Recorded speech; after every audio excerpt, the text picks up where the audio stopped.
Noël arrive à grands pas. La déco, les cadeaux, les gâteaux. On est déjà épuisé rien qu'à l'idée d'y penser. Mais est-ce que Noël, c'est pas autre chose qu'une simple fête commerciale? C'est vrai dans les espaces publics. Il est de plus en plus difficile de trouver une crèche et extrêmement compliqué de mettre la main sur un calendrier de l'Avent qui présente la naissance de Jésus-Christ. Mais si Noël est une fête commerciale comme une autre, pourquoi est-elle interdite dans d'autres pays?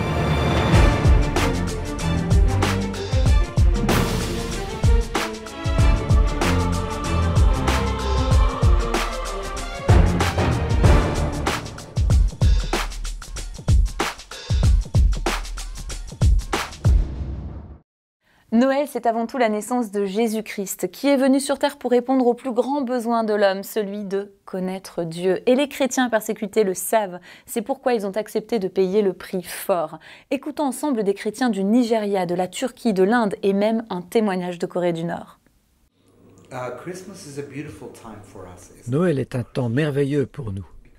Noël est une occasion d'annoncer l'Évangile. Les musulmans savent que Noël est une grande fête. Ils savent que c'est un jour saint. Ils savent que c'est la naissance de Jésus-Christ. Aussi, pour nous, c'est une occasion de partager l'Évangile. J'aimerais vous raconter l'histoire d'un village. Quand ils ont appris que Noël était l'anniversaire de Jésus et qu'il fallait le fêter avec beaucoup de vigueur, ils ont passé toute une nuit à louer le Seigneur.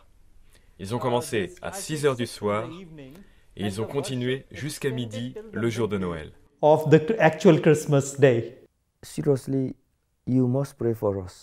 Sincèrement, il faut vraiment prier pour nous.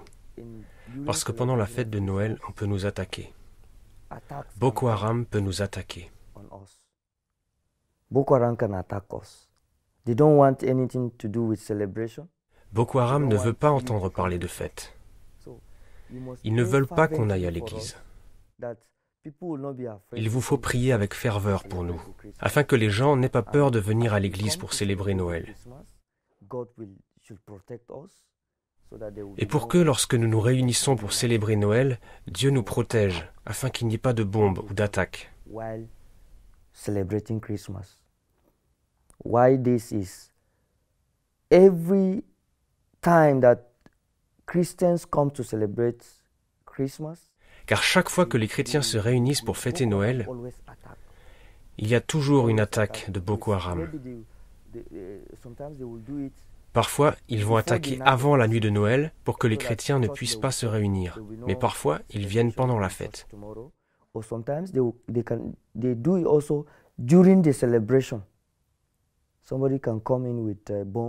Ils font exploser une bombe.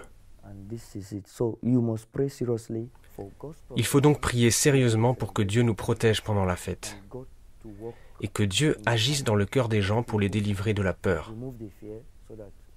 Parfois, au travers de cette célébration, beaucoup de choses peuvent être révélées.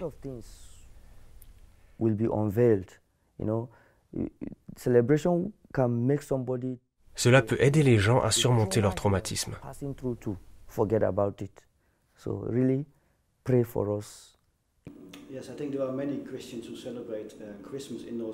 Il y a beaucoup de chrétiens qui célèbrent Noël en Corée du Nord. Et évidemment, ils célèbrent cette fête dans le secret. C'est une célébration qui provient du cœur. Bien sûr, c'est impossible de rencontrer d'autres chrétiens, d'autres familles. Mais tu sais que c'est Noël et tu vas le célébrer. Même si tu es dans un camp. Dans un camp de travail. Tu sais que c'est le 25 décembre. Tu dois te lever tôt, à 5 heures du matin. Puis tu dois sortir, on va te compter. Tu as un petit déjeuner, presque rien, un peu de riz, de l'eau, un peu de soupe ou du thé.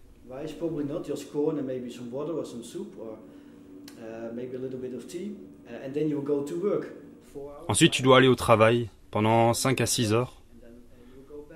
Après, tu as un repas de midi très léger. Tu repars au travail. Et ensuite, tu as 2 heures d'endoctrinement idéologique. Mais tu dois te coucher vers 10 heures du soir.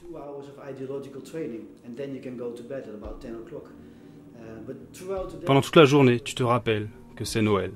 Et alors, tu prieras intérieurement. Peut-être que tu chanteras un chant, si tu en connais un. comme Douce Nuit ou Amazing Grace. À l'occasion de Noël, de nombreuses personnes s'offrent des cadeaux. Et ces cadeaux, ça peut être des services rendus ou l'occasion de dire « je t'aime » à des proches si on ne l'a pas encore fait.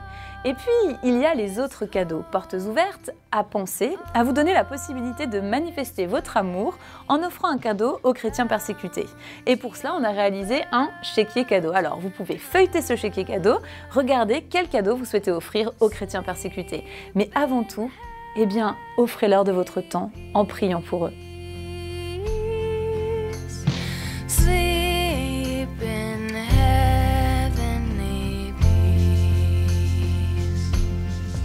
Voilà, cette chronique plein cadre est désormais terminée et j'espère qu'elle vous a plu. Si c'est le cas, n'hésitez pas à liker et à laisser un commentaire. Nous les lisons tous. Pour visionner les autres chroniques plein cadre, cliquez sur le lien ici. Et pour ne pas manquer la sortie des prochaines chroniques plein cadre, abonnez-vous à notre chaîne YouTube et cliquez sur la petite cloche. À très bientôt.